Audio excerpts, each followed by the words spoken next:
Good morning. Romans 7:24 says, "What a wretched man I am. Who will rescue me from this body that is subject to death?" I've been a believer for as long as I can remember. When I was young, my parents took me to church and to Sunday school, and they, as well as my grandparents, set good Christian examples.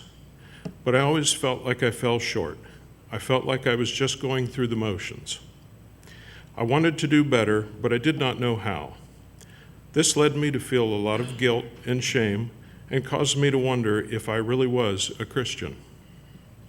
As I became an adult, I attended church regularly, but there was no joy in my attendance. There was only obligation. I saw church attendance as something that had to be done, no matter how painful.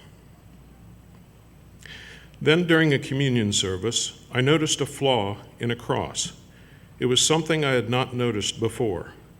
From a distance, the cross was beautiful, but up close you could see the flaw.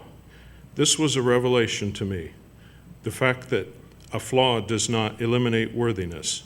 I do not have to be perfect to be a Christian. My flaws do not eliminate my worthiness. About this same time, I participated in a religious retreat weekend. I was nervous in the time leading up to the weekend. My biggest concern was how could I go three whole days without a drink? During the retreat, I was offered the chance to give something burdening me to Jesus.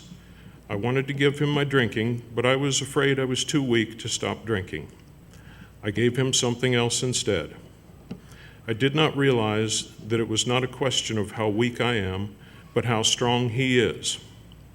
The weekend was very moving and led to the realization that I needed to be a better Christian. It also led to the realization that I have a problem with alcohol.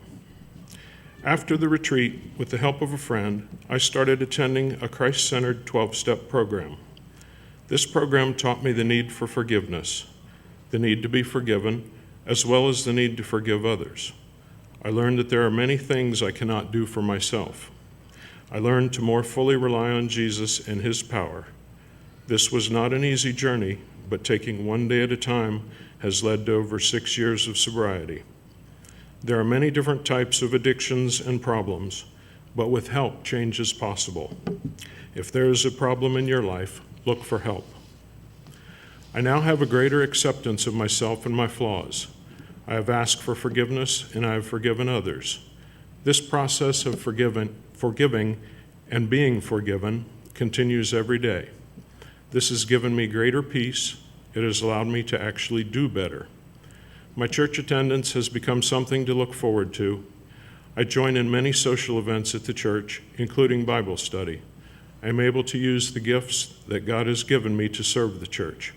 I can stand here and tell you what Jesus has done for me, and I can sing the hymns with feeling. I'm still not perfect. I make many mistakes, but I strive to continue moving forward and growing as a Christian.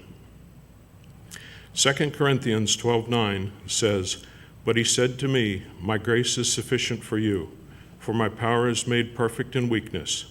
Therefore, I will boast all the more gladly about my weaknesses, so that Christ's power may rest on me.'"